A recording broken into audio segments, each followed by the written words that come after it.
report. This may be the earliest we've ever started. What's your screen time, Jimmy? Oh, last week was tough. It was like 9 hours and something minutes. So I don't know what you guys are at. I think mine was down to 12 hours last week. Wow, yeah. I thought I was bad. I guess I'm on the light side here. I knew going into the report that it was going to be high. I had a couple of days where it was like just raining, and I was just like, this is going to kill my average. And it did. I'm usually around 7. Yeah. So welcome to the Garden Report. We are less than a week out from the first preseason game. Preseason practices are underway. We have some intel. We're talking to the Celtics as they are doing their thing down at the Arbeck Center. We can't go because we can't go. But normally we would. But we get to hear from them, hear some updates on the players. We had some stuff today. Brad talking about Aaron Naismith. We'll talk a little bit about some things concerning the team as we're going to get to see some action sometime in the very near future. It's 5 days. 6 days. 6 days. 15th. So we're talking 6. Yeah. 9th, 6 days, less than a week. Off your calendar, Jimmy. Old school style. I can't wait. I'm even jumping a day ahead. But still, there's still a bit of news. News calmed down a little bit, so we're going to manufacture some stuff today. Bobby Manning, Jimmy Toscano, Josue Pavon. Bobby, what's our sponsor? Legends? TheLegendsBrand.com. TheLegendsBrand.com. It's powered by Legends Brand. All your fresh athletic apparel from Legends. 20% off your next purchase. Visit legendsbrand.com / what, Bobby? Horford 20 for Anna Horford. No, / Horford. You can point at the jersey behind you. Look at that. The code Horford 20 to get 20% off. Wait, time out. Josue is wearing it? Is that true, Josue? Yeah, these are fresh. Like I'm not kidding you. This is like my second or third one. My third what one a coincidence. This is my favorite one probably. Can we get a little spin? Can we get a spin? Can you show that off for the good people watching on YouTube? No. You want me to, but it's just a quick what do we got here? Okay. We can do it later. That's more of a twist. I'll show you later. Yeah. All right. So let's get into got me modeling over here. No, I'm good. Let's get into some stuff. Everybody loves lists. They're fun to debate. ESPN came out with one of theirs. Everybody loves to hate lists, but go on. They love to hate them? Yes. Why do they love to hate them? Because they're usually very wrong, or because everyone's got their own list. Like if everyone had the same list, it wouldn't be. Everyone hates lists, yet they love them because they can debate them endlessly. And the ESPN sent out its top 100 list up until player 11, and Jason Tatum is the last one on the list. So he didn't crack the top 10, but up to 11 is quite an accomplishment for him. Kemba Walker all the way down to 48.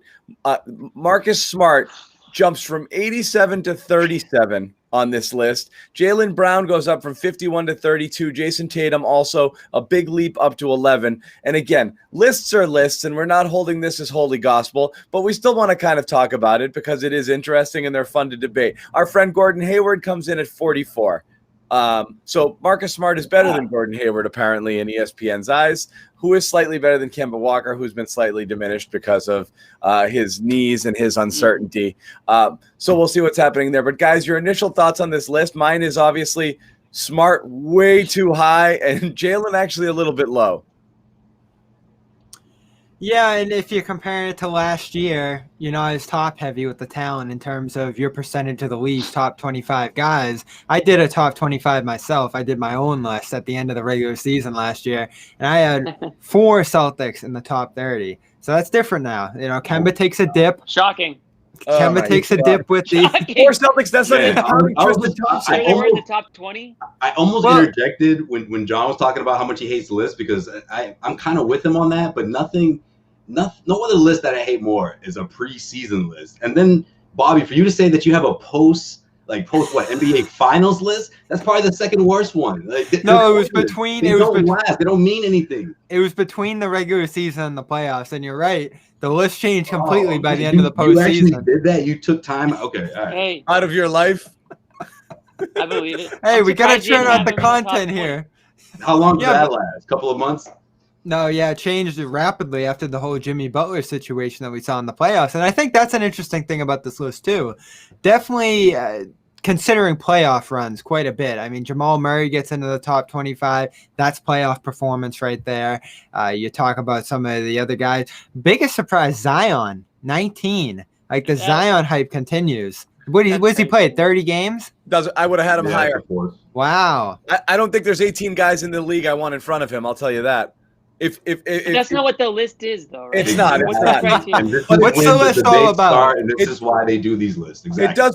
It does project out a little bit in terms of, kind of entering the season. So I think the 30 games he played is less of an issue. I do, again, want to talk about the Celtics here. All right. One by one, because again, it doesn't matter where they are on a list, but relative to their expectations for the year, it is important, okay? Because you need, if Marcus Smart is a top 37 player in the NBA, then that's a trio that you can feel pretty good about. I debate whether that's actually true. I don't understand how Marcus went from 80. Again, it's a list. We know it's not gospel. But how does Marcus go from 87 to 37 in a year when his offensive metrics went down in terms of efficiency? His three-point shooting got worse. His overall field goal percentage was 34. I mean, he was not. Again, we know he can distribute. We know he does other things offensively to make up for that. But this is a guy who we are now asking a 34% field goal shooter to shoot more. And that's important to the team's success this year. That worries me a little bit. Yeah, I mean, that's the part of the list that stands out the most, right? Obviously, because of Marcus Smart. And there's two reasons. One, because of what we saw in the postseason. He didn't have a great postseason, especially in the Eastern Conference Finals. So that stands out to you. It's like, okay, well, how did he get high on this list? The reason I think he got high on this list is because, just like everyone else is saying, and what we've been talking about, he's going to take on a big role because of Kemba Walker, because of the way Gordon Hayward left, and now there's this huge void. He's going to take up a huge step in that. And I think ESPN, which, of course, this is why I hate these preseason lists, because they're either getting way too ahead of themselves or they're emphasizing, it's either one or the other. And with this one, I think they may be just saying they may be valuing Marcus Smart a little more than we do, I guess the best way to put it. I don't know. I don't think I would put him that high on the list, but I see why they did that, because they know that his responsibility is going to expand ridiculously in the next couple of months. What's crazy is that we always say Celtics fans overvalue Marcus Smart more than anybody else in the league does. That's why I was surprised to see Marcus Smart. Things sort of changed. It's sort of 50-50. That's a surprising thing. That's surprising. I mean, if you told me Marcus Smart was at 55, I'd be like, okay, I don't think anyone really bat an eye there. We don't know how many beat writers, how many Celtics beat guys were on this panel along with Bobby. We don't know if weird Celtics Twitter put this list together. The other thing I'll say about the list, we shouldn't jump to conclusions. We don't know who the top 10 is yet, and we haven't heard Tristan Thompson's name. We haven't heard Daniel Tice's name. We haven't heard anybody, any of those guys' names. How are you going to lead off with Tristan Thompson on that? But all right, go ahead. Well, because the way Bobby talks about Tristan Thompson, it sounds like he's going to be top 10 this year. So I'm just waiting for that name. But he didn't play in the playoffs. He was on the Cavaliers. We know the kind of influences that are being placed on this list. So he didn't have a spotlight on him. How many national TV games did the Cavs have last year? I mean, people probably don't even know Tristan Thompson played last year. Yeah, he did? I know. Look at Bobby aside from Thompson spokesman. Come on, Bobby. Don't let Jimmy push you around like that. I thought Jimmy, Josue, we were sitting here in July. We were sitting here in July with this being a dream free agent signing for me and Jimmy is completely turned on it. It's unreal. That's not true. I am a fan of Tristan Thompson. I think he's gonna help the team, but it doesn't take away from all the negative that happened. I don't want to get back. I got a question for Bobby though. I don't want to do this again. I remember. No. I almost wanted to make Hayward talk during the playoffs when you were talking about Daniel Tice, right? What was your go-to line? Top 10 center in the NBA. Where's Daniel Tice on this list? I mean, where Daniel Tice is valued, you think about that, and we're talking about Tristan Thompson here. I was like, well, wait a minute. Is Daniel Tice top 100? Is that something that we should be debating? You know who is top 100? Miles Turner. Okay. That's all I'm going to say. I'm done. Jason Tatum at 11. I think that's pretty fair. I mean, he could have cracked the top 10. Right? Yeah. I think Tatum could have cracked the top 10. I mean, well, look at it. I mean, let's go through it. We know what the top 10 is now, just based off of omissions. Okay, so the top 10, I wrote it down. It's very clear, but it's LeBron. No. Yep. LeBron, AD, Curry, Giannis, Harden. We had help me out with the rest here. I had it all written down. I thought, okay, yeah. So we got LeBron, AD, Harden, LeBron, Giannis, AD, Luka. Harden, Giannis, Luka, Durant, Curry, Dame, Kawhi, and I'm looking at Jokic here as the 10th. He might be the only one on that list I think you could possibly make a case for Tatum over. I don't know that you can make it for anyone else at that point. I mean, is Curry still there? Is Curry still a top 10 player? We haven't seen him You in a have while. to. It's tough, and that was you can't penalize Curry and Durant because these guys were immovable top 5, top 10 players a year ago just for missing a year. Even though Durant I'm far more skeptical of than Curry because of the nature of his injury. That Achilles is friggin' a killer. You can't project where they're going to fall to either. What do you do? Put them at 30, put them at 55? Like, you just can't predict it. Well, they dropped Kyrie. I mean, Kyrie fell if he's in the mid-20s. He's 25, yeah. Yeah, so... That's interesting too, because the games he did play last year, he was excellent. He was pushing 30 points a game. So again, I don't like this list at all. I just went through the centers. Josue, Marc Gasol's on here. I mean, we watched that series. Really? Marc Gasol, I don't know what's going on with this. That's the part that I'm surprised no one has even mentioned, or I don't know if you guys have heard it, but where's Daniel Tice? He's better than Marc Gasol. He whooped Marc Gasol in that series. Disagree. I don't disagree. No offense to Marc Gasol, but you get what I mean, John? I mean, I'm not trying to go debating this list or whatever, but you get what I'm saying, right? If you're valuing, Marc Gasol, Daniel Tice, it's like, wait a minute. What kind of measurement are we doing here where you don't have Daniel Tice or at least somewhere close? The measurement is that maybe one or two last year or there's one of two options here, okay? The two options are most people just didn't pay attention to what Daniel Tice did all year, and you really had to be a member of Celtics media or a Celtics fan to actually watch and appreciate. You think national media making this poll has any clue what the Tice seal is? Of course they don't. Okay. Yeah, but John, I think they were watching the playoffs though. Yeah. Wait until they see in the playoffs. You're watching a guy foul players who were better than him 5 times a game. He had games where he was certainly like a good contributor, but the Heat series hurt his image. He's playing up over his head so much of the time because in the playoffs he was up against just tougher matchups.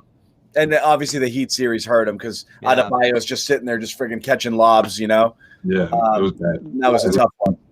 One thing about Marc Gasol, people forget probably before they made this list, is he literally had a nervous breakdown in the middle of that Celtics series, shaved all his hair off in the middle of the series. I thought he was going to leave the bubble. It was like Full Metal Jacket. I mean, I don't know how we're doing the top 100 list and talking about 97. That's so the show, but it's so crazy because we watched him that whole series and we're just like, is this guy going to be in the league next year? And all of a sudden he's got a Lakers deal. The Lakers fans are pitching him being the key addition of the offseason. Like my head was spinning with the whole Marc Gasol thing all offseason. And again, less about the list, more again for me from the Celtics perspective, the importance of guys ascending. Okay, the entire success of the Celtics at this point this year and going forward is predicated on Jalen Brown and Jason Tatum not being 11 and 32 on a top 100 list, but eventually being 5 and 12 on a top 100 list.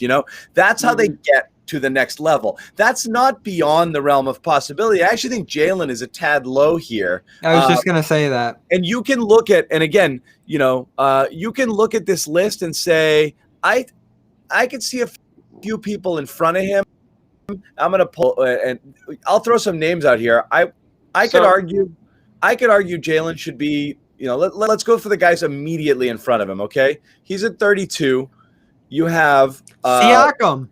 Right in front of him, Siakam's stunning. John Morant, kind of a quick leap there. I might argue Morant will have the better career, but Kyle Lowry, no freaking way am I taking Lowry over Jalen Brown. No way. Yeah.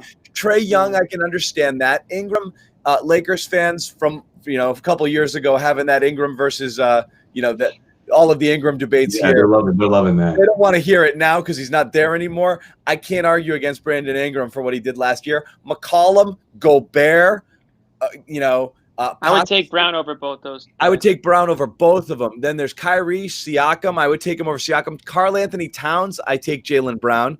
Then you start Bradley Beal, Jamal Murray, more offensive-minded players, Paul George. I can make an argument for Jalen Brown over Paul George too. So that's all the way up to 20 before you've got guys all the way up to 20 on this list where you say Jalen Brown wouldn't have been stunning if Brown came in at 21, 22 on this list, I disagree with the Paul George. And again, it would not have been shocking if Jalen Brown was there, right?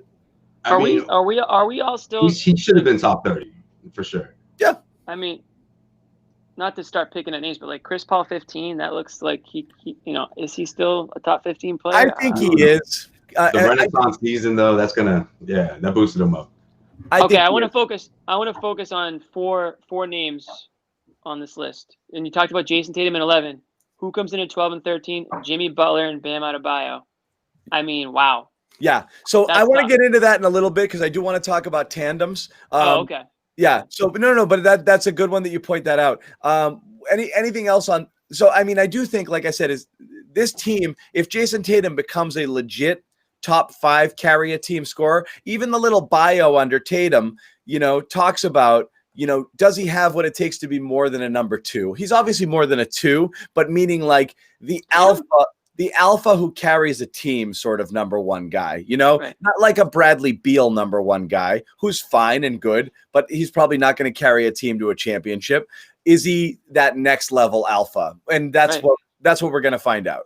And honestly, when you look at the 10 names you listed before him, I don't think he's there yet. I don't think he is with LeBron, AD, Harden, Giannis, Luka, Durant, Curry, Dame, Kawhi, Jokic. I don't think he is with that tier yet. And he shows flashes of it. I think he's capable of it. He's also 22. So I mean, can you even expect him to be? I mean, obviously, yeah, like Luka and some of these guys are around the same age, but there's some guys in this list that have been in the league for 10 years that. It's not easy to unseat them at this point in their careers or in his career, but does he have the capabilities to? Absolutely. And I think that's why it's so important to build around him. And I think that's what the Celtics understand. And Jalen Brown is your number, the guy that you want to be there in that top 20 range. So that's the question is Brown. And so this was interesting. Jeff Goodman and Bob Ryan on a little kind of Garden Report extra after one of their podcasts did a segment for CLNS Media that you can find on our YouTube channel here. And you should check it out. You should check out their podcast as well. But Goodman's belief is Brown's not a 2. Brown's more of a 3. And I don't know that I disagree. For all of the talents and all of the things he does, I don't know if he's the number 2 guy on a championship team based on being asked to carry an offensive load that they're going to ask of him this year. What do you guys think? We talked about that a ton during the playoffs, him needing to become that second guy. And the playoffs showed that not necessarily that he can't, because there were certain games where he carried the load for sure, especially in that Toronto series. Like, he had some monster games. We debated that 30 field goal attempt game forever. I thought he was so critical there, the way he asserted himself. But he wasn't always able to do that. Sometimes he got lost off the ball. Sometimes Marcus Smart was taking over more than him. So I disagree with Jeff. It felt like Jeff was saying more he's incapable of being that. I say within the flow of the Celtics system, where ball handling and playmaking so important, that he's capable of getting lost. You can't be a system guy and a true number 2, though. I don't think. Yeah, I don't think you have to have it on your. You got to be able to do it apart from everything around you. I think what happened in that is legitimate.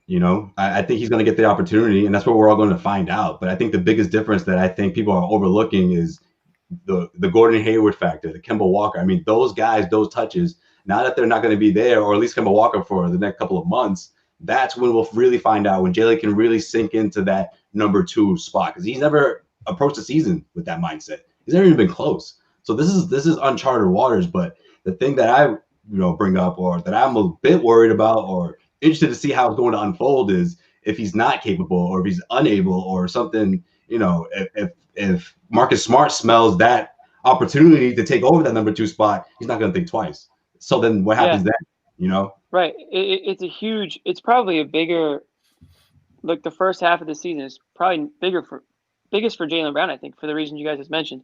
It's his opportunity to grab this number 2 spot, because we all knew Jason Tatum was a number 1, and then you had Kemba, and then you had Gordon Hayward in the mix, and Marcus Smart. But now it's like, okay, number 2 spot's up for grabs right now, and I think Jalen Brown is capable of filling that role right now. My question is, will he? Because remember in that Heat series, one of the biggest things in the final games of that series is, where is Jalen Brown? He's standing in the corner. He's not being aggressive. He's not taking shots. He's not driving to the hoop. And whenever he did, they had success, but he wasn't doing it enough. And even Danny Ainge, I think he went on the radio the next day and said, we got to get Jalen Brown more involved. So Jalen Brown needs to get himself involved. He can't be standing there watching Jason Tatum do it all. Yeah. I want to quickly see a couple questions here. Joseph, one from you on the starting lineup. We will get to some questions later on for sure, so you guys can load them up maybe a little bit later in the hour so we can see them coming through on the chat. But yeah, keep them coming for sure. Bobby, go ahead. You were going to say there?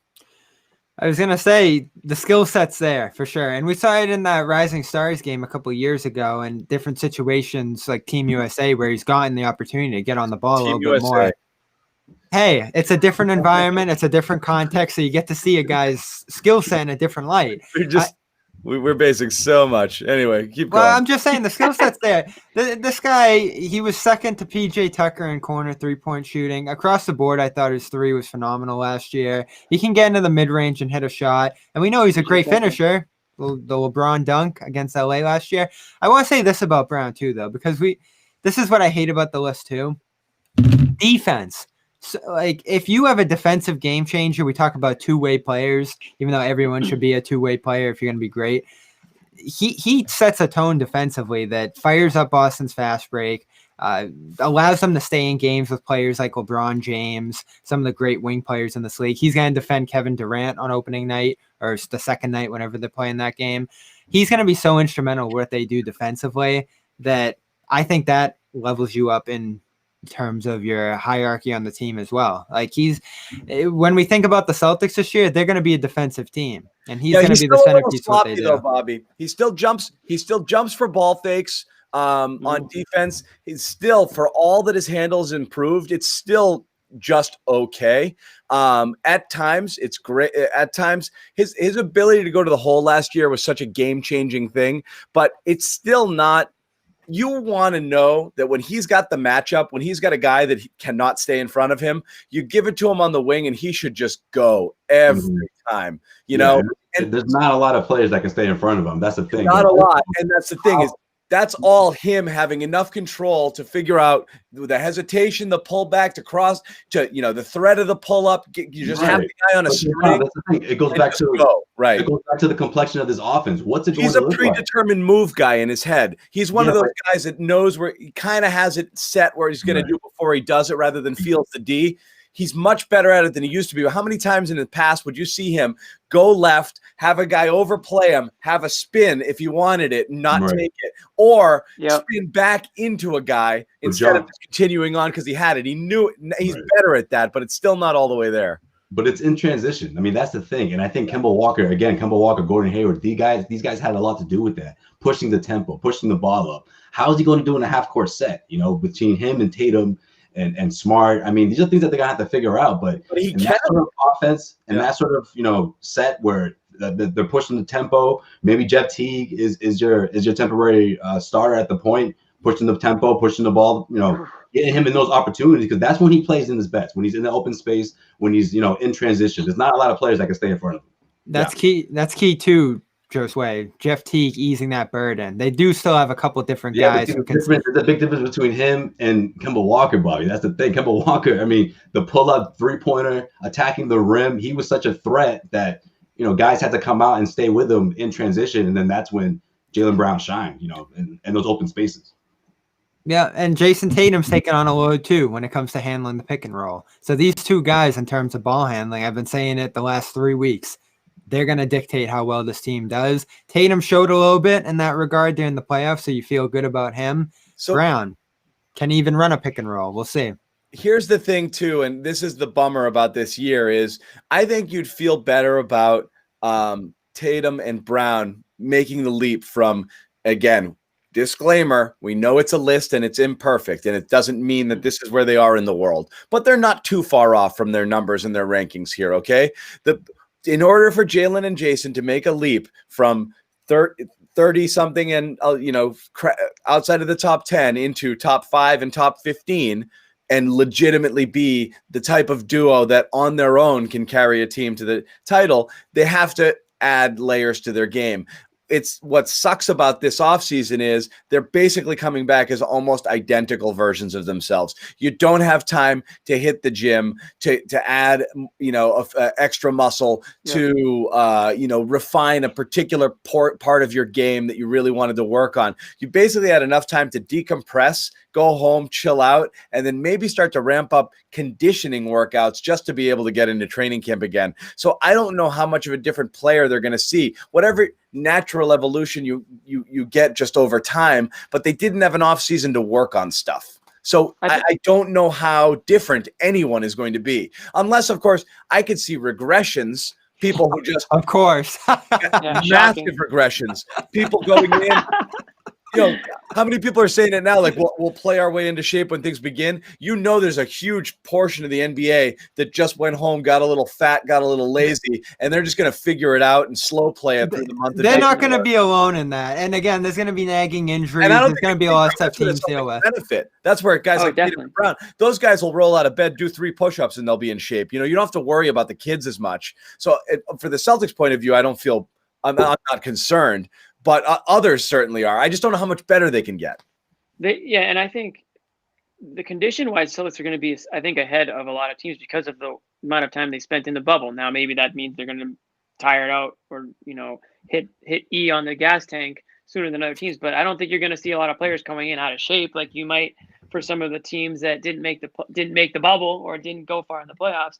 But the other thing you're talking about leaps, we got Jalen Brown's leap between the stoppage and the bubble. That was the, I think, leap that we saw. We were calling him Bubble Jalen, right? So I think you're going to, if you see that Jalen Brown. Tatum took an in-season leap. Yeah. Massive one. Massive.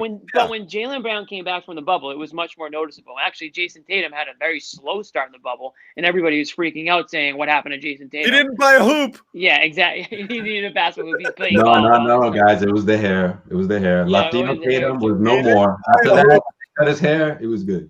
So if we get that Jalen Brown, if we get bubble Jalen Brown, I mean, this season, like you said, John, it might feel like an extension of last season, just one long extension, one long year that we're in, one decade, whatever this feels like. It might feel that for this NBA season. But if that Jalen Brown shows up and not the hesitant one in like game 5 and 6 of the Eastern Conference Finals, then I think that they'll be okay with that 1-2 combination. Yeah. Anything more on this list? I got one more question for you guys off it. Yeah, go for it. Okay. Away. We need Celtics need these guys. First, they need a healthy Kemba, but 4 players inside a top 50 with a very underrated Daniel Tice and Tristan Thompson in the mix certainly is good. I don't think removing the 44th best player in the league and Gordon Hayward makes them better. I think that's obvious that they would have been better had they found a way to keep Hayward in here. But this is workable again if everyone takes leaps, and that's what you're counting on with this team. I will ask you, is anybody on the current roster someone you could see at any point in time cracking a top 100? And I'm not saying a Daniel Tice after he gets the proper recognition. I'm saying any younger player you think better. Doesn't seem possible at this point. Any younger player on this team that you think can turn into something?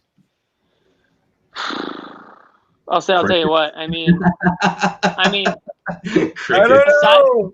Aside from Naismith, if he holds up to what some people think he might be, I mean, I would hope that he could maybe crack the top 100 someday. But anybody on the roster that's not a rookie that I haven't seen play. Oh, you mean this year, right, John? Or are you talking about in general? Just ever. Right now, you got the Celtics have them in the fold right now in a 2 years, 3 years, 4 years. At any point in time, could you see any of these? At any point in time, do the Celtics have a player that's top 100 worthy or top 50 worthy? Listen. I mean, Robert Williams, I don't know how he's going to get an opportunity to ever crack that if he's like third or fourth on the depth chart this season. I don't know what their plans are for him. But if Naismith can come in and become a shooter, now all of a sudden he's getting regular playing time, I can see him cracking the top 100. I'm not talking about a top 20 player, but any guy that can be consistent from the outside, I think he can crack the top 100. So maybe he's my pick. But other than that, listen, Romeo, I don't know at this point. I mean, we haven't seen it. We haven't seen him play. Who the hell knows? Grant, I don't see that really in his future, at least not immediately. You can go down the line with some of the younger guys that I mean, Taco Fall, who knows? I mean, Taco Fall could all of a sudden get some. Robert Williams. That was John's guy. Speaking of Robert Williams, my one of my preseason bold predictions is where he'll be a more useful big man than Tristan Thompson by the end of the year. Wow. That's one take. Well, look at Bam had a buyout. You'll be looking for more Robert Williams minutes than you'll be looking for Tristan Thompson minutes. That's what I'm saying. Sizzling take. I'm saying Tristan Thompson is going to be a situational, but you're going to be looking for Robert to be doing big things. I'm not going to hop Cantor, on that. you're saying Cantor 2.0? So Robert's a guy, you see it. You see it when he goes in. We saw it in the bubble. The efficient scoring, the shot blocking, the athleticism, all that stuff. He showed it, and there was a time where we imagined him being a serious part of what they were doing there in the bubble during the playoffs. He got so close and fell just short when that pick and pop got thrown at him. So it's minor details that he needs to fix up, and he's in year 3. So we haven't seen a ton of them. The health's a big concern. But I look at all the guys on the roster, and I'm glad Jimmy brought him up because he has the look of a guy who could get within that top 100. Don't you see one day you're going to walk in and he's going to be a completely different human, like not just physically, he's just going to be like more focused and like all over the place. You'll be like, oh my God, what about this guy? Like, I'm not saying it'll happen. I could just see it possible. Because of the physical profile. It's more than possible. I mean, it's there. I see one day all of a sudden it's like, it's like, your buddy who grows up, who grows 6 inches in 1 year and doesn't know what to do with himself. And he turns around, he's just knocking over furniture with his arms and legs. Like Robert Williams still has kind of that, like, I don't even think he knows like what to do with himself fully. I think when he puts it all together, has the right body type, really kind of slows it down and this year you saw it, both with his passing ability to knock down jumpers when it came down to it. He's still all over the place on the defensive end of the floor, but if he slows it down a little bit and uses his physical tools, I think he has enough to be something. Yeah, but I just don't like his health injury, John. That's what scares me, especially for someone his size. Yeah, and, for someone that young. I have my money on Grant. Jimmy said you don't think he could be a top 100. I don't disagree. I think he's multifaceted. He has so many ways that he can impact the game. On both ends of the floor, and he's such a Brad Stevens Celtics guy. Like if Brad can hold on to this guy for as long as possible, I think he will. And I think the longer he's in Boston, the better he'll be because he's going to take on a big role. He's just that kind of guy. I mean, I don't have to say much. You guys know how he is. Like he'll literally run through a wall for Brad if he wants him to. So I think that kind of guy, that sort of with so many different ways he can impact the game. It's only a matter of fact before 2 or 3 of those, he becomes really good at them, and all of a sudden you have an impact player. Jimmy.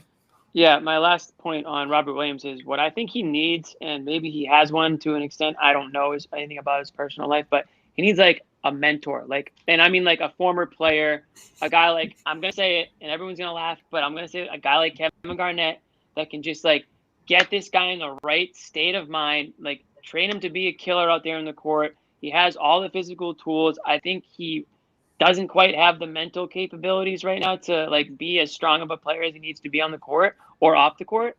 And I'm not questioning his work ethic or anything like that. He might be the hardest worker in the gym, but if he had a guy like a former player that can just really like stay on him and keep on him, I think that would just do wonders for him.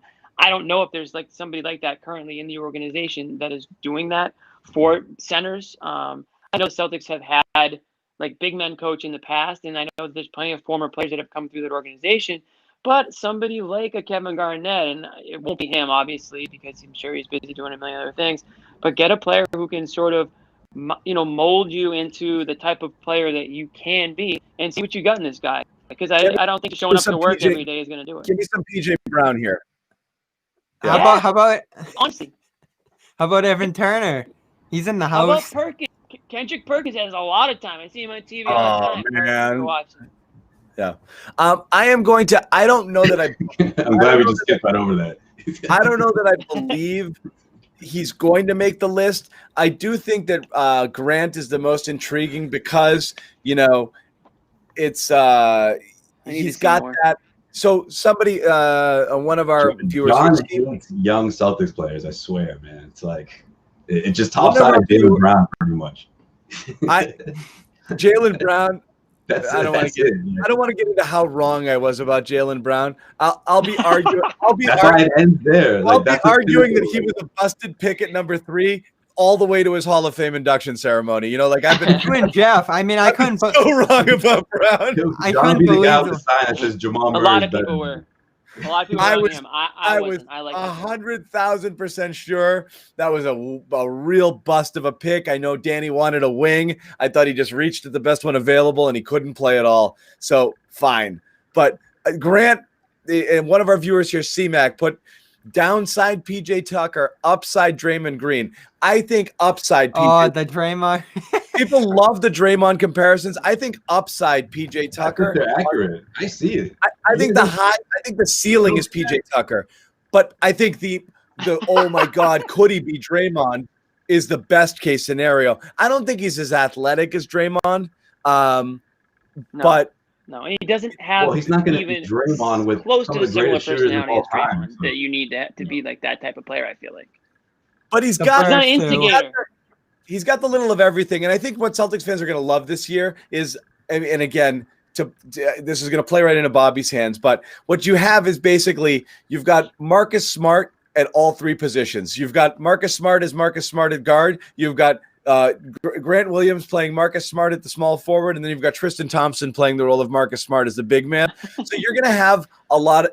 This, God rest his soul, this would have been Tommy would have had so many Tommy points to hand out this year to this team because of these guys, you know, because you're going to have a lot of those guys that do that thing that these guys do. But I think Grant Williams has the profile to be able to kind of Draymond light sort of thing, shoot some, play some defense, switchable, come up with buckets when you need it, play the defense, grab the rebounds, kind of be that guy.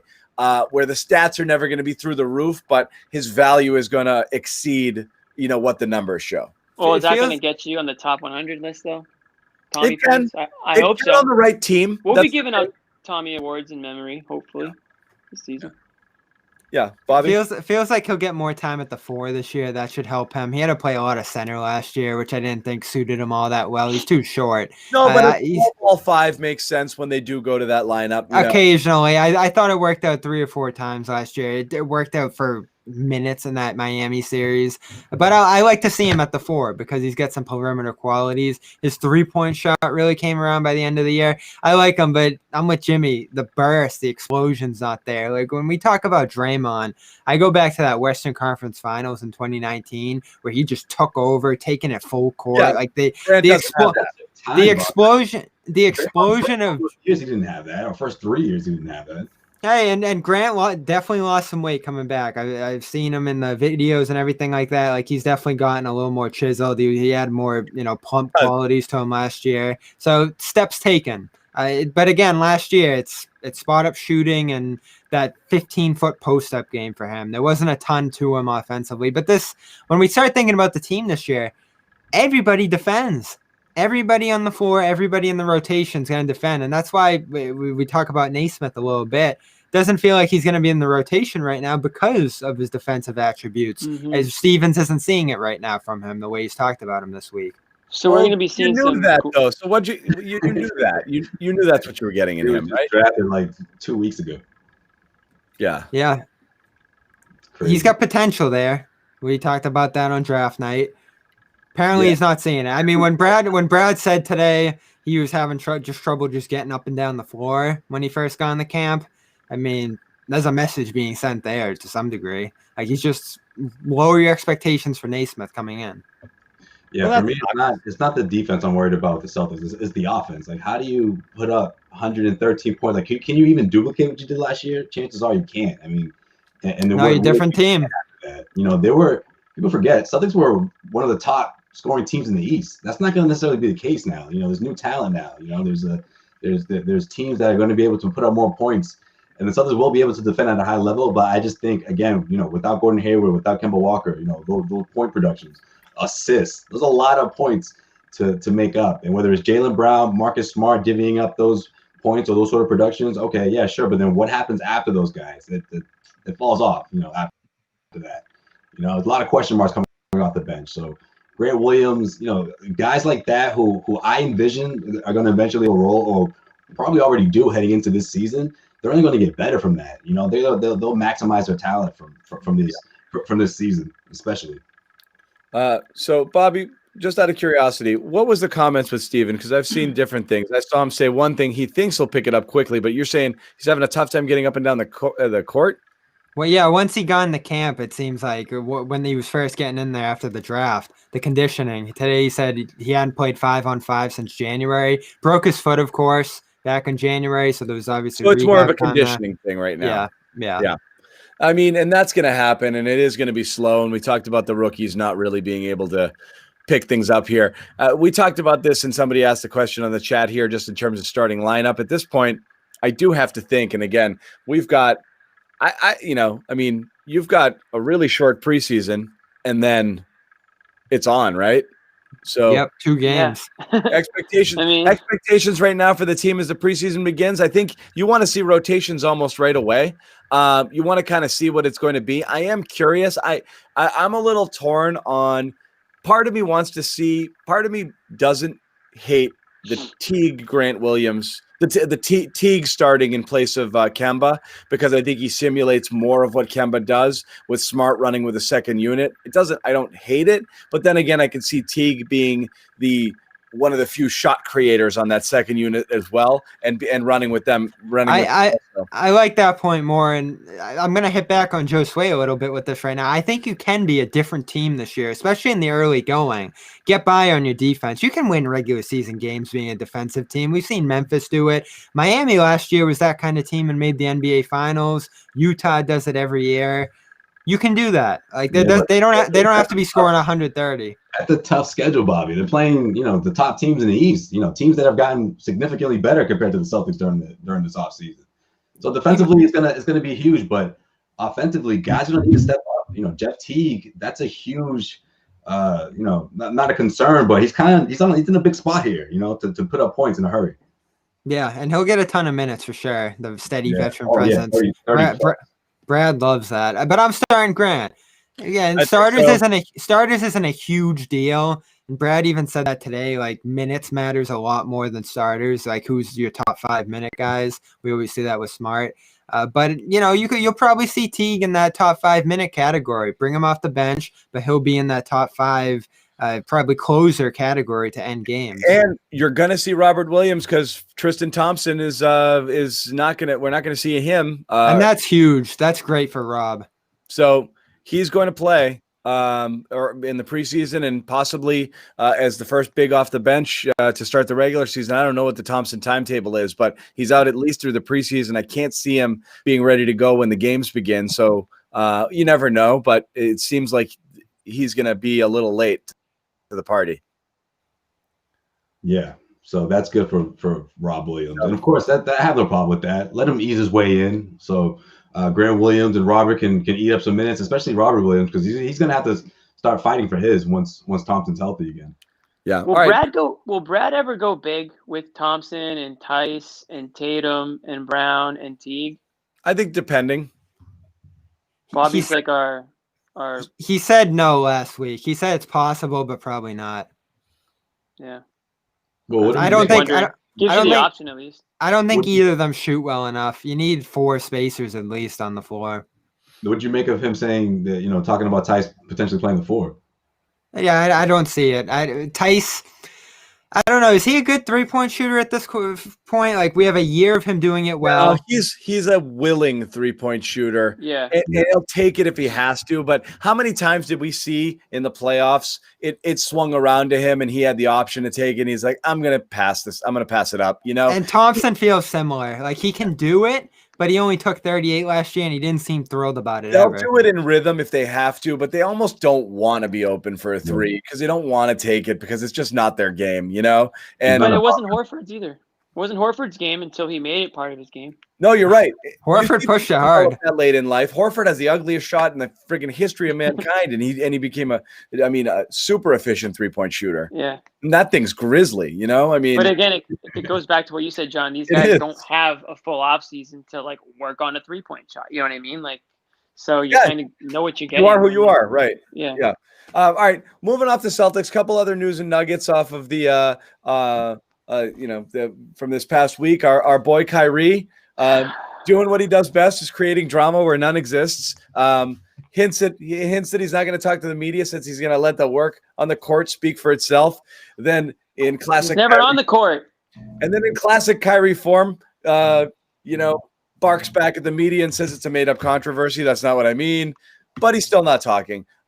He issued a statement, and that's that. I have a developing opinion on this. It's really easy to bash Kyrie, but I want to hear your take here. Again, I think it was a big collective eye roll from everybody from who covered him, as we did the couple of years he was here. He just it might not be a bad thing that he's not talking.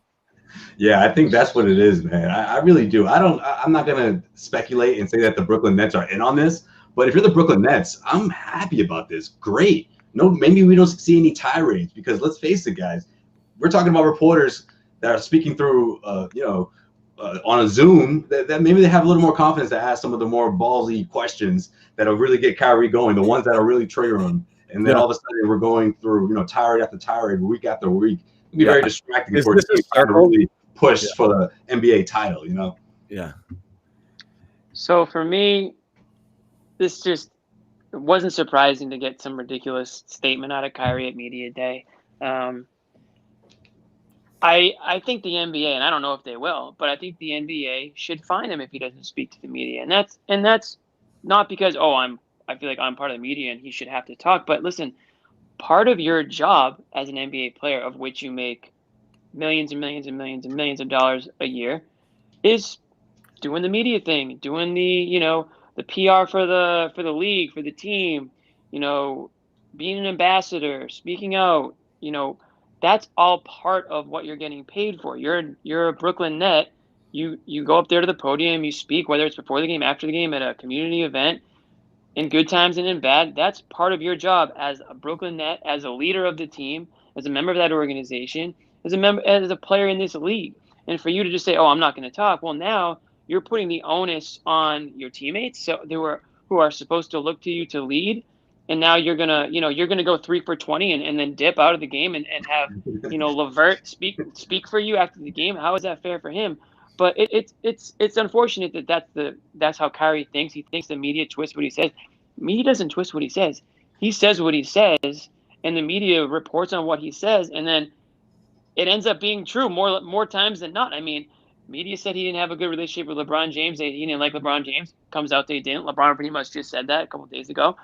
Media said he wanted to, join with Kevin Durant.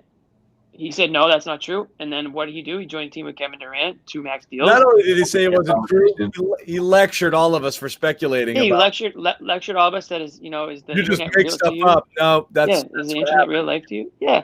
I mean, this guy, one thing after another. I mean, it's unfortunate that's how he wants to be. And that's pretty much all I have to say about it. I wonder if the NBA will just do anything, or they'll just sit in his hands and let him run the show. Well, it's a classic debate. As soon as it happens, both sides of it. You're going to have one side that's going to say, a bunch of people, it's his job, he's got to talk, it's part of the deal. If you don't like it, do something else for a living. It's true. And then there'll be others who'll say he doesn't owe the media anything. He can do whatever the hell he wants. And if he doesn't feel like talking, he doesn't have to talk. And I mean, the second side is wrong. I mean, it is part of the game. But ultimately, at first I was like, oh, F this guy again. But at the end of the day, it really is better if he doesn't speak ever. That's not true. How is that true? How has it ever been true, though? Because every athlete in the history of sports has spoken to the media, whether or not they've been good at it or not. It doesn't matter. He has a voice, though. He can use his voice for a lot of good if he chooses. Yeah, but see, that's the thing. He does stuff off the court. He does other things. I feel like there's a loophole here, right? He's going to say, oh, he's going to put up these messages or whatever he plans to do. And instead of fielding questions, just putting up a response, he's going to say, well, technically, I spoke to the media. You can't find me. I mean, I'm sure there's some sort of loophole here. Whether that or not, here's where it gets into an issue. If he keeps going out and shooting friggin' 4 for 27 and turning the ball over or having a bunch of shitty games and doesn't hold himself accountable by talking and answering questions, and then other teammates have to ask about, get asked over and over again, what's up with Kyrie? Or if he looks sullen and people are trying to read his body language, he can create massive distractions for his teammates. That's always been my thing. It's the job. It's you're creating a drama and a situation where your teammates are constantly going to have to be asked, hey, what's going on with Kyrie? Since he won't talk to us, I'll ask you. And it's not just a Kyrie specific thing. You see this all the time. When stars dart out because they don't want to face the music after a locker room. And there's been past like Red Sox teams I've covered that would do this, and they would leave 2 to 3 people to answer all of the questions and be like, well, what do you think's going on with this guy? And it'd be like, I don't know, freaking ask him. You know, like you just get so tired. Like, I don't know. I'm not Kyrie. I don't know. I'm not Kyrie. Ask Kyrie. You know, like that's the only place it can become an issue. Otherwise, every time he talks, he puts his foot in his mouth. He creates distractions. It's probably better for him if he doesn't talk. It's better for him. Probably better. It's probably better for him. Yeah, but I mean, it's probably better for a lot of guys who still talk. I mean, you think Kevin Garnett really wanted to talk to the media half the time? No, and a lot of times he didn't. But a lot of times he also did, and he was accountable, and he probably said some stuff. I'm not picking on Kevin Garnett. I'm just using him as an example. Any players probably said something that they regret at some point, and you know what? You move on. Maybe you apologize. Maybe you don't, and you go into the next thing, and you go into the next game. But if you're going to just avoid, and things are going to pile up, things are going to just start to add up and get worse and worse until they boil over. Yeah, there's always a point on both sides for me with this. Would I like to see him out there? Sure. You as a reporter, you like to have access to these guys. I'm not crying that he's not out there. You can always find different ways to do it. I think where he's gotten himself into trouble in these press settings is talking about the younger players on these teams. We've seen it in Boston now. We've seen it in Brooklyn. I don't think it overly plays well. Didn't here in Boston for sure when he started talking about what these young players need to do, what they need to learn, especially when we look at Kyrie's career and say, what has he done to move the needle on a team besides playing with LeBron? You know, we have 3 circumstances now where he didn't move it all that much last year as well in Brooklyn. So, again, I'm going to be focusing on Kyrie's play. I don't really care what he says. I'm not getting caught up in every little comment. I actually care more what he says because it's entertaining. Well, I think this team's a lot more consequential than I want to see them implode. And part of them imploding is Kyrie being friggin' cuckoo bananas. You know, like that's the fun part. I think we've seen in NBA history, and we saw with Kevin Durant in 2019. Things weren't right in that locker room. Kevin Durant took a break from talking in the media that year. It wasn't the cleanest situation. Friggin' human being in the history of mankind. I'm just saying, you can have a locker room that's a little messed up that has the talent to do it. And this could all be part of the plan with Kyrie, too. Yeah, the Celtics locker room wasn't awesome in 2008. They talked about this. Yeah, so I have high expectations for this next team. Rondo, Ray, they had some issues. They worry me a bit down there in Brooklyn. Like if Durant, I keep saying this, if Durant's right, it doesn't matter what Kyrie's saying. It doesn't matter what Steve Nash is drawing up on the sideline. If Kevin Durant is Kevin Durant, this team's winning the East. Like there's no way around it. And there might be issues with younger players here. They might make a dramatic trade. I think that's the biggest risk to what's going on there in Brooklyn. If they make a trade that ends up sinking them. Way worse if they trade some of these players superstar bubble. What a mess that would be. I agree. They're much better off holding on to that younger talent. They're a deep team right now. They're deep. Yeah, they have everything everywhere. Much better off holding on to all those players instead of packaging everything for Harden. That's the worst thing they could do. That's what's interesting is, and I wanted to talk about the Harden thing a little bit. Nobody wants him. That's right. Like he wants out. He's holding his breath. He shows up out of shape. Shows up late. Doesn't feel like playing. Does a sort of mini holdout is the reason Westbrook was traded, and he's here, and he doesn't want to play, and he wants to go to Brooklyn, then he wants to go to Philly, and those teams are like, I don't think so, Yeah, like no, we're good. We're good. Like they're talking about breaking up the Simmons Embiid thing for Harden. They're like, no, I'd rather roll with these guys, and the Nets don't want.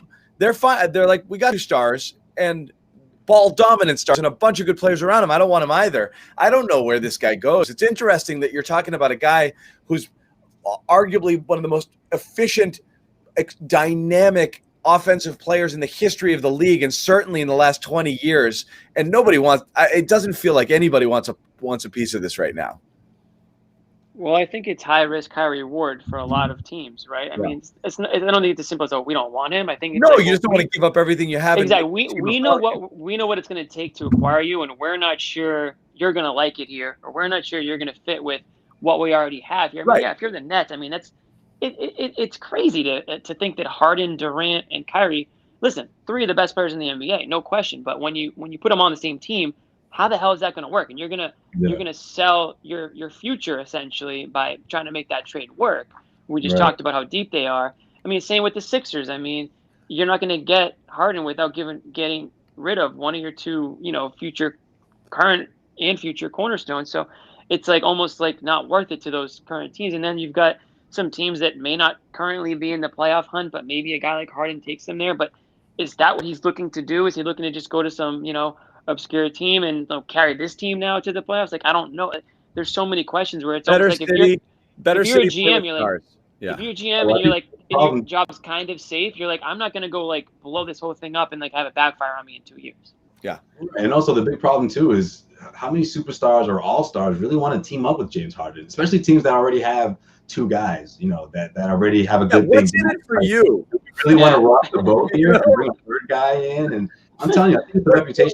Was it good for you? No. Not just amongst GMs or through the Rockets organization, but also through across the league. I think the word is out that people don't want to play with the guy, But one team that I don't know, guys. I don't know. Let me know what you guys think about this. One team I think might do it, might roll the dice. For some reason, I think they might do Pacers. it. No, the Toronto Raptors. Maybe. Okay. Did that set up remind you of the Carson Edwards thing with Josue there? Wait, what? That was one of the great moments in the history of the show. When you told us on this great thing you were going to tell us about. You started doing some calculations. Hold on, let me just carry the one. That was the last one. What if you played Carson Edwards? That was the final card in the deck that you could play. That was the very hottest take of the whole playoff series. So wait, what was your Harden take? Hey, get out of here! That's the end of the deck. Joker, get out of here. What's your Harden take? No, I mean that's the only team I think that might bite a significant, a team that's in the hunt or a team that's a playoff team. Is the Raptors? Raptors? He said, but they're not going to do it right now. This is going to be. This will be later on. But aren't they still gearing up for a Giannis run here? That's true. Giannis still hasn't signed. That's true. Yeah, you have to hold out for that, and they have the money. That's the thing. So that's another great point because the Rockets. How many teams are willing to wait or not or say no altogether? And I bet you a lot of those teams are nowhere near playoff finals contenders. We're obligated to ask the question if they came knocking and they asked the Celtics, "Hey, what do you think?" I've made my feelings clear. I wouldn't trade friggin' Romeo and a future 2nd rounder for Harden. Like I want nothing to do with it. I would. With Ainge. So forget it. But I mean, obviously, everybody knows here. You're talking, Jalen and Smart most likely to get this done. Which I mean, I don't even think if you see the area code, you can take the call. But is there a world in which you could convince yourself that you would want to do a Tatum Harden tandem and have I'm going to have I'm going to get my 2 top 10 players and I'm going to do that thing. I'm going to try to be that, Uh-huh. Could you talk yourself into it? I could talk myself into it for a top 10 player not named James Harden. I couldn't do it for Harden. I could easily mortgage both Jalen and Smart for someone else in that top 10. Maybe. I couldn't do it for Harden. It's tough because you have the situation right now where Tatum signed for 5 years, where Brown signed for 5 years, and they're both fairly comfortable with their spot in the hierarchy of this team. Brown's gone if you're acquiring Harden. Like, there's no way I can see that trade getting done without that. And then how do you share the responsibility between Harden and Tatum? We've seen Harden fail epically now with Chris Paul. Well, not epic. They worked until the very end. And then Russell Westbrook. 2 ball-dominant guys. Tatum needs to become a ball-dominant player to reach his potential. I don't see it. And, again, I don't want to snub my nose at it because we talk about some of the issues with the top-end talent here in Boston. Yeah. If you could somehow do a Kemba package, but it's just not happening. And that's why this this stalemate's going to go on for so long because other teams aren't ready to give up everything. Brooklyn, I think, is, John. I think they're more ready to do this than you think. Their package just isn't great enough because they don't. Karis LeVert's close to being that centerpiece player for a trade, but he's not quite there. To do with this, Bobby? Are you kidding me? You really think that they're gonna consider this? It wouldn't just be that. It would probably be like one of those you need a third team or something. No, but it would also be a Nets deal that would be like 5 first-rounders spread out. I still don't think it's enough. 6 years from now, so like it would be like my first rounder every other year for 4 years, starting in 2026 or something. Like I could see that potentially. Houston should hold out for Ben Simmons. I'd take Ben Simmons over 15 Nets picks. Like that's got to get done. But that's the thing is the Sixers don't want to do that. That boggles my mind. I think another team steps in, maybe like a Hawks team. Like again, if he gets dealt, I don't think he gets traded to one of these top teams. And heck, Atlanta. I agree. James Harden would love himself some Atlanta. Like, put him with Trae James Young. Harden would love himself some Atlanta. The Nets could make it work. I think the Nets could make it work if they wanted it. Go nuts. It's a win-win for everyone. I mean, you'd throw in like LeVert and it's just not a few picks and make the salaries match. And all right, so you have to nail this trade if you're Houston. That doesn't feel like nailing it to me. Would I trade Brown and Smart for Harden? I probably wouldn't. But man, and the reason is I don't know how well Harden and Tatum could like coexist. I think they're both like they need the ball and like there's only so many shots, and I wouldn't want Harden to stunt Tatum's growth in that aspect. But man, in a world where that would work, how fun would that be to just have two like unreal scorers just going down the court? Step back three. Like you can't defend it, right? Yeah, like essentially every possession you're expecting some sort of points to go in, whether at the line or behind the arc. I mean, that I can see a world where that would be pretty fun, but I don't know if the Celtics are deep enough around those two guys to make that happen. They don't really have, to me, the role players. If you get rid of Smart, I don't think they have the team that can like make that work around those two. Well, you would make it a bigger trade. You'd try to get PJ Tucker back and some of the other role guys in Houston that are familiar with him. I mean, I don't want to snub my nose at it like you, Jimmy. It's just I see how he plays. This is where we all kind of get sick with him. The 15-second dribbles. And I've heard someone say, I've talked to someone about this, they think outside of D'Antoni, it could be different with him, but I'm not buying it. Like, this is how he's become that 40, 50 point per game scorer at his best. Like, he just, everything revolves around him. But when he's hot, I mean, there's no better highlight reel sometimes when you're watching SportsCenter than watching him go off. And when he's cold, John, those teams he's way are more dead. fun to watch than Giannis, though. I mean, we talk about I disagree. I disagree with he's that. He's more fun than Giannis. I don't disagree. Harden blows my mind with that stuff because it's like, I can't believe he did that again. I always say, like, Giannis is like, again, I keep you making these, analogies, but like you're playing on a Nerf hoop in your basement, like, and it's like, and you're at the 3-point line and then you take 2 steps and dunk. Like, that's what Giannis is like, like it's just boring. And your little brother goes crying to his mom upstairs, and like that's the end of the game. Exactly. You're playing against your little brother. He thinks he's got you, and you just go ping ping and you dunk it. That's I never heard people complain about Shaq, and it was the same thing with him. I don't know what you guys are talking about with this Giannis. Was more expensive and big, and Shaq was Shaq. I don't know why Shaq was different. All right, so I want to bring it back full circle to where we started, okay? And then we'll end this off here. What the hell's wrong with Josue? Dudes. We've been debating. I'll wait for Josue to get in here. Are you gonna hang out or what? You good, bro? Some coffee? Okay. Can't even hear him now. We've been debating on the thread about, like top end talent in the Celtics here and whether they have it. And again, I'm going to go back to the ESPN list only as a starting point for this conversation, because then the question is, how high end is the Celtics' highest end talent here, right? So if you looked at their tandem just based off of the ESPN rankings, okay, and you add the two numbers together where they're ranked, they're 43, 11 and 32, right? If you look at, and again, these are just lists, but certainly AD and LeBron are going to be ahead of that because they're both top 10 players.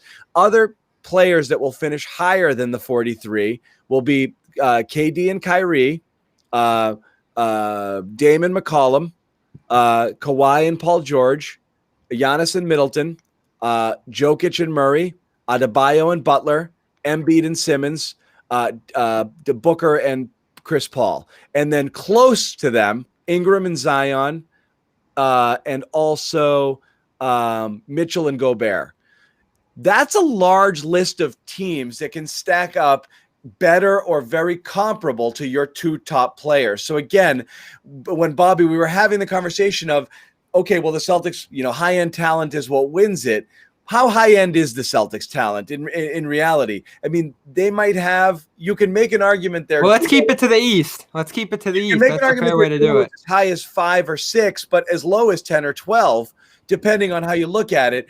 The Butler Adebayo, I'm not sold that those guys are better. I don't care that their ranking is there, but that's something. Simmons and Embiid have always been considered better. I'm not sold there either because of the fit.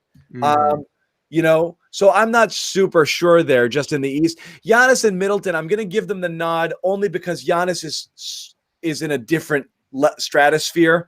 And they've been doing it for quite some time now. So. And Middleton and Jalen are roughly a wash, I think. But Giannis is just in another level from Tatum right now. It might not be that way forever, but you have to agree there, right? Right. Oh, yeah, for sure. KD and Kyrie, again, if KD is right, it's really hard to argue there, right? KD alone carries it. To just put any player B with KD. Yeah, I mean, and you could have made the argument Curry and Clay would have been there too if Clay didn't hurt himself again, as certainly Certainly. Yeah. And you can argue Beal and Westbrook. I'm not going to argue it because I much prefer Tatum and Brown. But in the East, I think that's where you have it right there with those guys, with those 4 teams, and this tandem as the best pairings, right? Yeah, and that places you at the 4th seed, which is about where I see this team realistically. Yeah. Turner bonus. Nah. Yep. Turner and Sabonis, absolutely. I mean, that's more Jimmy's coffee there, but I'm not rolling with it. You can go Turner Sabonis, you can go Turner Oladipo, you can go Turner Warren. I mean, you can go a bunch of different ways with the Pacers. So I said this with Mariah earlier. That Bam Butler thing, you have to respect. You have to respect what Miami. I'm gonna walk all over that. Jeez. You have to respect what Miami did last year. I think both of those guys were a little high on that list, but that's just me. Well, what they did last year was incredible in the playoffs, and they can build on that. They're defensive menace, both of them, and they almost Tatum and Brown over those two. I'm actually not even blinking at it. I'm not even blinking. I mean, the scoreboard says what the scoreboard says. So much better than Butler that them being one ranking apart on that list is a joke. Personally, I have Tatum so far above Butler on that list. And if we remember, I'll take wings over bigs 100 out of 100 times. I'll take that one. I take the Celtics. I don't think it's that. Butler showed up in like 1 or 2 games in that Celtics series, but he was fairly quiet for the majority of that Celtics series. Jimmy, what about the NBA effing? He was. Oh yeah, Josue. Go ahead. The greatest performances. You didn't let me finish my point. You didn't let me finish my point. My point was that it was the Heat as a team that got them to the NBA Finals. I mean, you guys haven't even mentioned Hero like in this video once. So I mean, don't forget how huge he was for that Heat team. They had guys stepping Hero up was in the 55 range of players on this list after a year. I mean, they had guys stepping up. I mean, Adebayo was an absolute beast in that series against the Celtics, much more than Butler was. Now, Butler obviously was crazy in the NBA Finals, and he made it like actually interesting when we all thought the Lakers were going to roll over the Heat. He made it like a fun series. And I'll give him all the credit in the world for that. But I'm with John, where it's like, I'm definitely saying Tatum is better than Butler, and I don't think it's as. Maybe it's because I'm thinking projecting more like over the course of Tatum's career. I think he's better today. He was better yesterday. He was better all season. I don't even think is, but I mean, when you compare like where they both are in their careers, age-wise too, like he's definitely going to continue to be better than Butler over the years. But I mean, obviously, you got to give Butler his credit for the performance that he put in last season. The context matters too. Miami has a fantastic team, and that aids those two in being able to do what they do. I think Brooklyn will do that too for the 2 stars there. Meanwhile, we look in Philly, and that team minimizes everything that their 2 stars do. My hot take: Durant's going to be a shell of his former self. He's still going to score because he can shoot. He's not going to be the same guy. Yeah, I think efficiency is going to be a huge. He's not going to be the same guy with an Achilles. He's in his 12th year, 11th year. I mean, what are we talking about here? You mentioned this, John. That Beal Westbrook thing starting to intrigue me more and more. I look into it, I read about it, I think about it. That's Westbrook and Beal in Washington. That's going to be an intriguing duo because we've gone so low on Westbrook, and we just talked about some of the issues with Harden in terms of fitting alongside him and just how screwed up that Houston situation is looking to be at this point. Westbrook is going to have such a big comeback season, I think. And that Washington team, I could see them as high as 5 in the East with some of the young talent they have there in that top 2 duo. Yeah. I think he could mesh well with Beal. He showed up early. He saw smiles. He got a new number. You're not into it? He's trying to be a leader now. Hey, I'm just talking regular season for now. I have my playoff concerns too, but man, Westbrook and Beal in the regular season, they're going to stack up some W's. I don't know. Like I said, will they?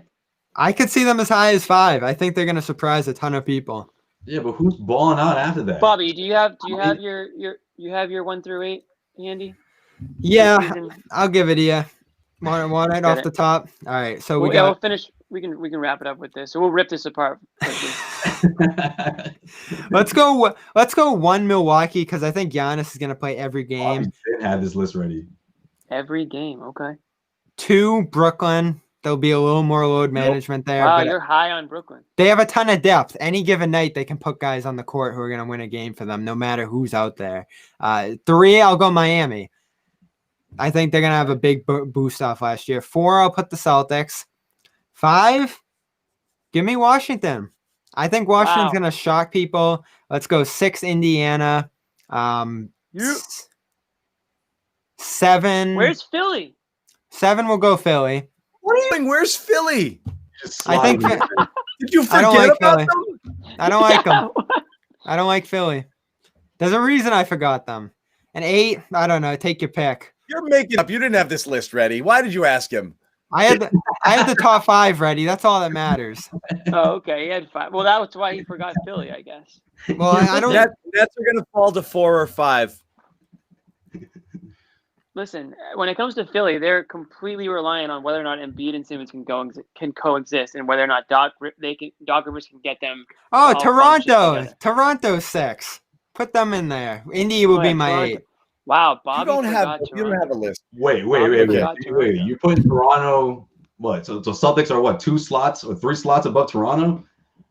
All right. No, he said Celtics 5. 2. They'd be 4. Toronto 5. Well, I bumped them down. Washington. This was a terrible way to end this show. I thought he had it. I know Jimmy all talked it up too. It was up here. I had to scramble around and find it. It wasn't on paper. Texting about it. He was texting about it. I thought he had it. Oh God. I'll go top 5. All right. Number 1, Milwaukee. I'm gonna go 2, the Miami Heat. And I feel like people are just forgetting what they did and as if they're not gonna get better or at least be the same. I don't. All those young shooters. I got Miami 2, 3. I'm gonna go Toronto. 4. Wow. They lost a little bit. Toronto? I'll go Toronto a bit. Okay. 4 Philly, 5 Boston. Philly. Oh man, every year people drink the Kool-Aid on Philly going into the year. When are we gonna stop with this? I know they made some good adjustments. The core is the core. I got them top 5, but Celtics could be teetering between 5 and 6. Celtics could go as low as 6 if the Nets are good, and as high as 3. Right. Yeah, I mean, crap, they could get as high as 2 if everything goes right. But I think that's about right. You know what? I'll put Brooklyn in front of Philly. Excuse me. So then Boston, at best case scenario, is right there. Yeah, we don't know. We have no idea. We don't know. Bobby forgot about Toronto when he started. He forgot Philly and Toronto were in the East when he started his list. Well, Toronto moved to Tampa. That's what got me. Top 3 when the season ended, and now we're the Celtics, barely top 5. It's tight. I mean, top to bottom. That's what happens when you lose 2 really good players. But Josue, don't say that because Celtics fans just call you a hater and negative. You can't just be a realist. Talk about the offseason. Everything has to be. Well, let me ask you this: green-colored glasses. Where would they be? Points between Kemba and Hayward, yeah, okay, but also how many assists, especially Gordon Hayward. That's a huge loss that wasn't replaced. Yes, huge, but it was by Tristan Thompson. We're not going to do this again. We've been going over an hour. We're not doing it. Not doing that's really what. Look, can we all agree? Top 5, maybe. No, maybe question mark. Maybe I should be the. Think they'd be in a similar place if they did the things you guys want them to do. Okay, no, not doing this. We'll talk about Legends. Bobby, want to tell them about it? Josue's wearing it. The Legends brand. For those listening on the podcast, Josue is rocking a I would say maroon colored Legends hoodie. Yeah. You get the drawstrings. Let's check out that hood. Put the hood on for a second. What do we got? Oh yeah, I love the hood. Oh, that's some good coverage. Oh, that's good coverage. That looks comfortable, man. That looks like it really is. So this got pockets in the front.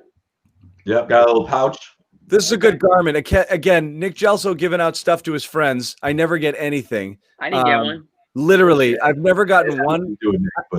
I haven't gotten one product ever. Not even ball dusting powder. Get out of here! You definitely got that, bro. Not a single thing. Not a single thing. So visit legendbrand.com/Horford. Okay, use the promo code Horford20 to get 20% off your next purchase. Once again, legendsbrand.com/Horford, promo code Horford20. Okay, go get it. Get the stuff. I don't get it. You guys can have it. I'm gonna get it for Christmas. Hoodie, Christmas hoodies and joggers. It's winter. $75 I see here. That's not bad at all. Nothing. No swag. What's money, anyways? What even is it? With 20%, nothing. Yeah. So go get some of that. As for the Garden Report, we'll be back. We might be the next time you see us might be a post game for the first preseason game next week, which Tuesday. Which is just crazy town. Oh my God. Post game is back. We're gonna overreact to everything. So we'll do that. And we will take questions. We didn't have time today. Things went a little long, but thank you for joining. Bobby Manning, Jimmy Toscano, Josue Pavon. If you haven't already, subscribe to our YouTube channel. There's good stuff there. And Celtics All Access. Celtics All Access. It's our Celtics specific exclusive YouTube channel, Celtics All Access. Some of you are watching on our main channel. Some of you are watching on the Celtics channel. Celtics channel is where it's going to be at during the year. Subscribe there. You're going to get notifications when we go live. All the press conferences, all of our post-game videos, all of our videos throughout the week, all of our awesome podcasts, Jeff Goodman, Cedric Maxwell, Bob Ryan, the Winning Plays pod. We literally have the greatest fleet of Causeway Street pod. What are we talking about? Bobby Manning, Dome Theory. We're legitimately loaded with basketball I'm going to have a podcast. Jimmy and I might do something. A little something on the side. Jimmy Johns. Check out the iTunes. Check out the review, guys. No, seriously, in all seriousness, all those podcasts are incredible. Causeway Street, rate and review. Great, an amazing Celtics beat, amazing array of Celtics podcasts. You should check them all out. Shout out to Brenham, by the way. He was on the latest episode. Brenham, a CLNS alum. Yeah. Yep. We never forget. Ton of good stuff. So check all of that stuff out. Subscribe to all of it. We're all cranking now as the season's about to start. We barely had an off season. We're psyched about it though, because we got a lot of stuff ready to rock. So thanks for watching. We'll see you guys next time.